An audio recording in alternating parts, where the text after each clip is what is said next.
don't remember the song as of Abraham Lincoln that I'm talking about.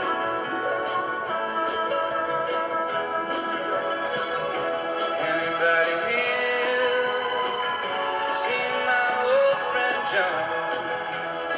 Can you tell me where he's gone? He freed a lot of people, but it seems the good they die young.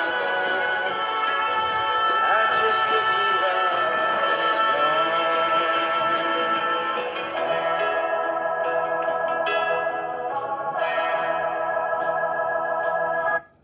So that's the song Abraham, Martin, and John. It was written and performed by Dion, or Dion, back after Martin Luther King was killed, because they talk about Abraham, Martin, and John is John F. Kennedy. And that's what I want to talk about today. So it's a little more serious. Absolutely, my only drink is water, pure life. John F. Kennedy was assassinated in 1963. I was in the 4th grade. Great big old school. That was the last year in our school, I believe, and we went out for recess and had a wonderful, wonderful teacher named Mrs. Williams, who taught us so much. Was always there for us. We came in from recess and she was standing there and she was crying. And all of the kids thought, why is she crying? And she stood up and through tears told us our president had been shot and he was dead. And so I think even though we were in the 4th grade, just by seeing our teacher that we loved crying, she's an older lady. And most of you that are older remember exactly where you were on that day. The only 2 things I remember exactly where I was, what I was doing, how it felt, how it smelled, everything about it, was when I heard about John F. Kennedy and 9/11. And both times I was in school, one as a student and one as a teacher. So that's quite. But so anyway, this is something that, I mean, I'm a John F. Kennedy fan, and I thought that I'd read everything about the assassination and the plots and just all that kind of stuff. But I don't know whether I was just, well, I never heard this, and maybe if I did hear it, I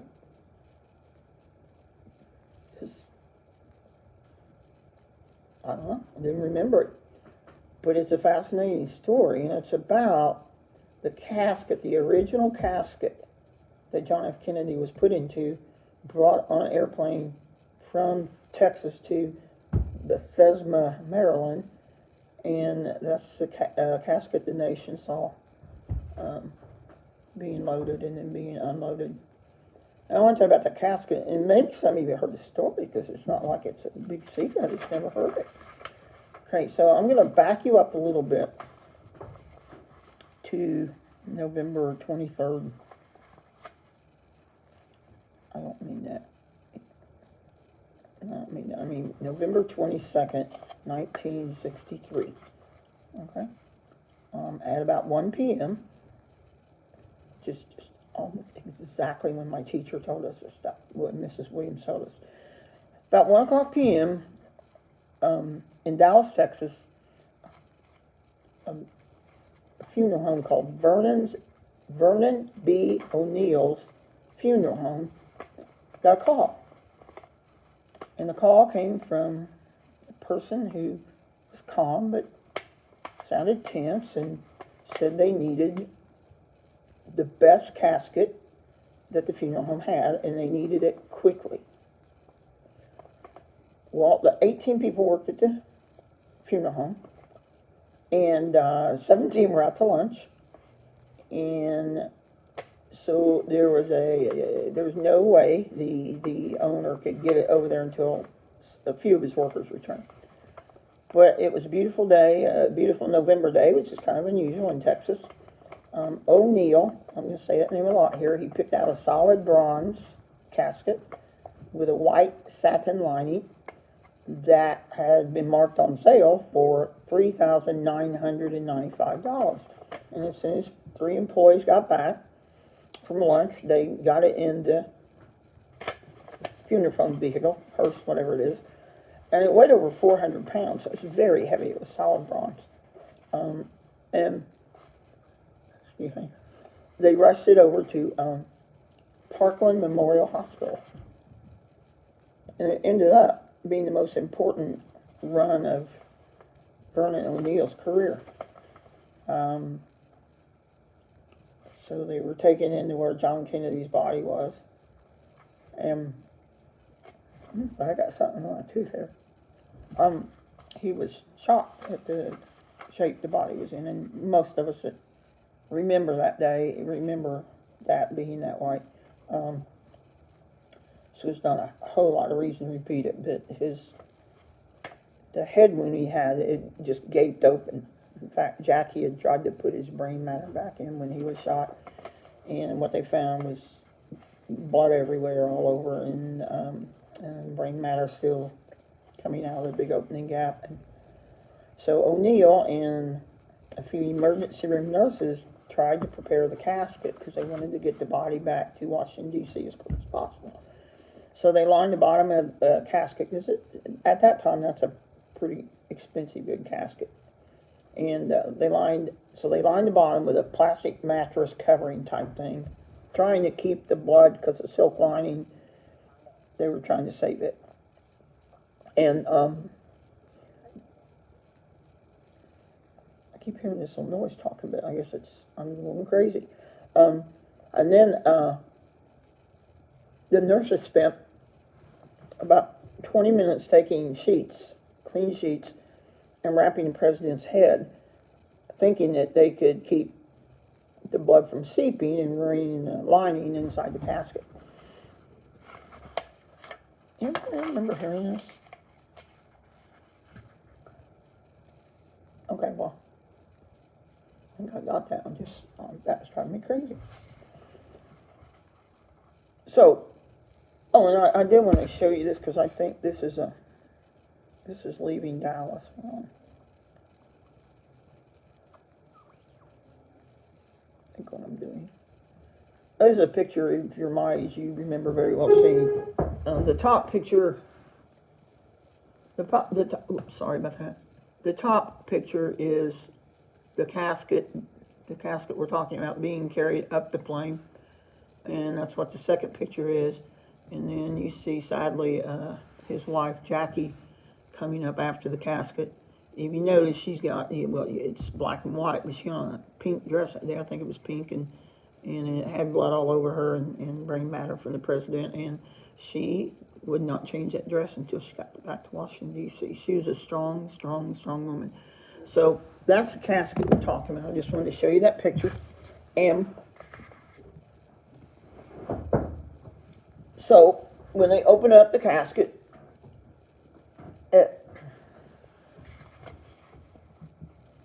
Bethesda, I said it good a minute ago, Maryland, and all that work they did to try to keep things from seeping didn't work.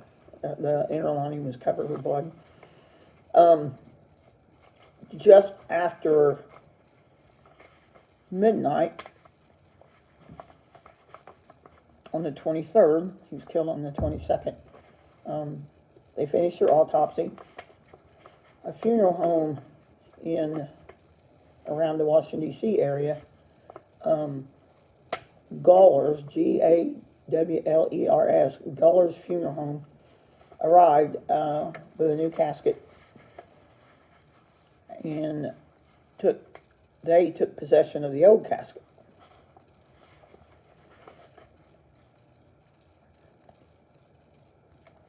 The old casket was stored in a warehouse in Washington, D.C. somewhere. Okay. Now we're going to go to January 1964, which is a little less than 2 months after the president was buried. Remember, it was in November 22nd is when he was actually shot. Vernon O'Neill, we're going back to the original guy in Dallas, presented a bill to the federal government for the casket for $3,995. And now remember, you got to think of the times. The federal government felt like the bill was too much because all I had to do is bring the casket. They didn't have to do anything else that you usually do when you service a casket for someone. So they thought it was too much. So they complained about it, and he lowered it by $500 to $3,495. And the government still balked and thought that was too much. Well, what O'Neill really wanted, he really didn't even want the $4,000. He wanted the casket because he had already been offered $100,000 for the casket. Again, back in the 60s.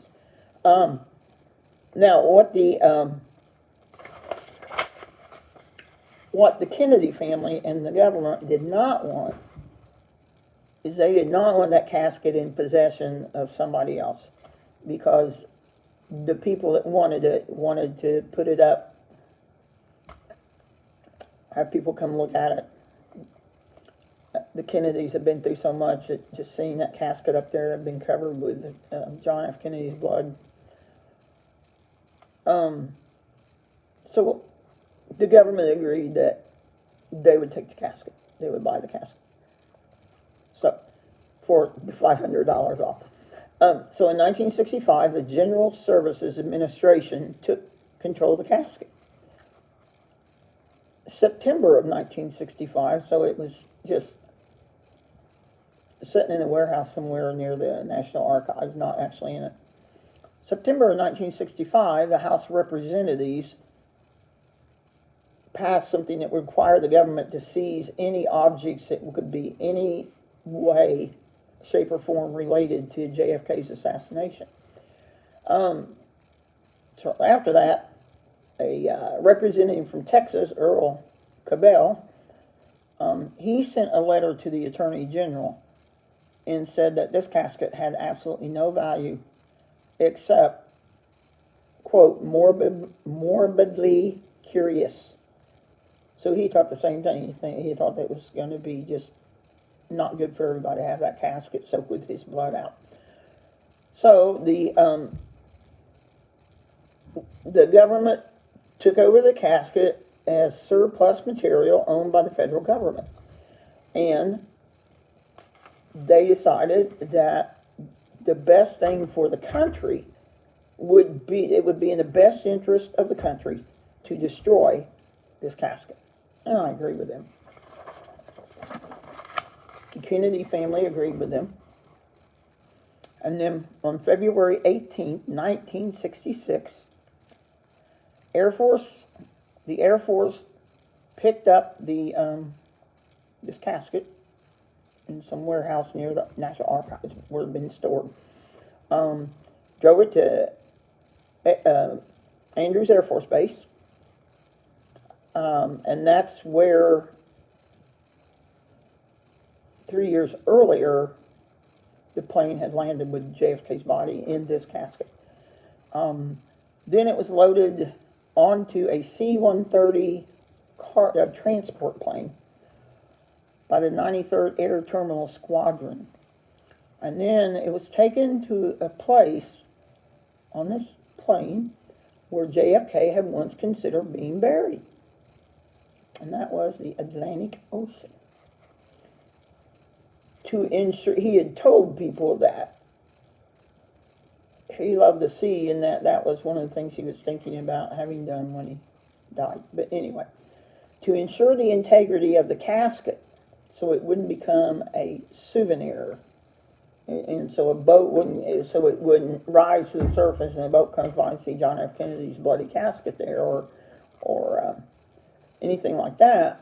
They did not want that. And so this C-130 took this casket out to, I don't know, between 100 and 200 miles. Oh, I'm sorry. That's coming up in a minute. So anyway, they took this casket out to the place where John Kennedy once said he'd like to be buried. and they made sure it was a place where there was going to be very little ship traffic, very little plane traffic, boat traffic, and they descended 500 feet, so they were 500 feet above the water. They drilled 40 holes in the casket back before they left to make sure it didn't float, that it would sink.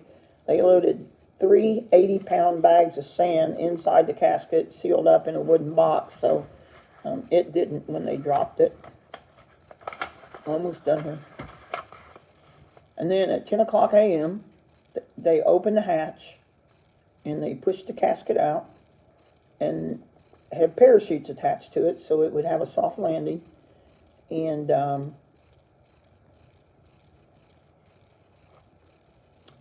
when they dropped the casket. Now, I put here my notes. I've got them twice about it being in a place with little sea traffic or air traffic. And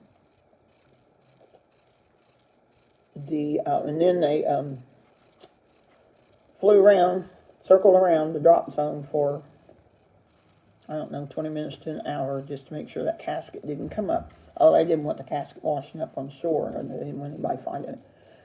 So they did that, and they were convinced it was going to stay down, and it finally settled in 9,000 feet of water at the bottom of the ocean. And when the Kennedy family found out it was done, they were very, very, very relieved that they wouldn't have to worry about that coming up anymore. And then in 1999, this is just kind of an interesting end to the story, if you want to call it that.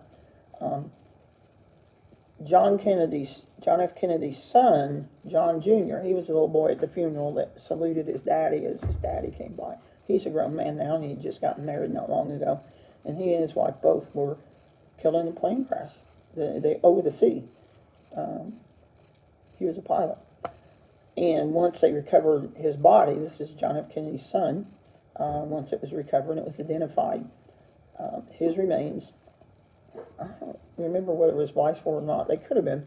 Anyway, John F. Kennedy's remains were flown out 200 miles, about 200 miles from where they dropped his dad's casket. Of course, John F. Kennedy, I remember, was buried in Arlington Cemetery. Okay. But the casket that carried his body, they took his son's ashes out somewhere close to there at sea. And I don't know why, but I just never knew that. So I hope I've either taught you something you didn't know, or I've filled in some spots if you did know that. I'm not sure that was a part that was advertised a lot. And I'm going to finish the song, Abraham, Martin, and John, and you should hear the part about Martin Luther King coming up next.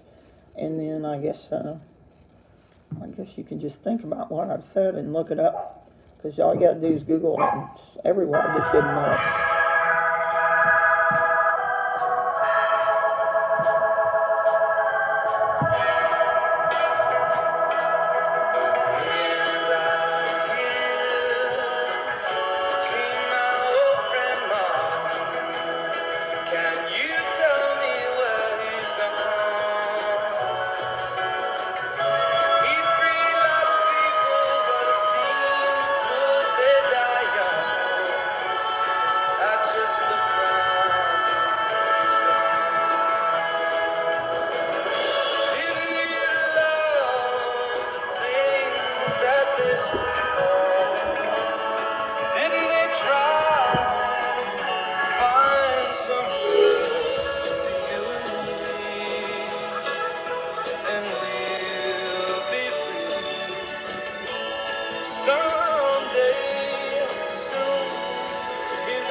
Bobby Kennedy was assassinated a few years after his brother was assassinated. And the songwriters said they thought they saw Bobby walking up over the hill. Great song.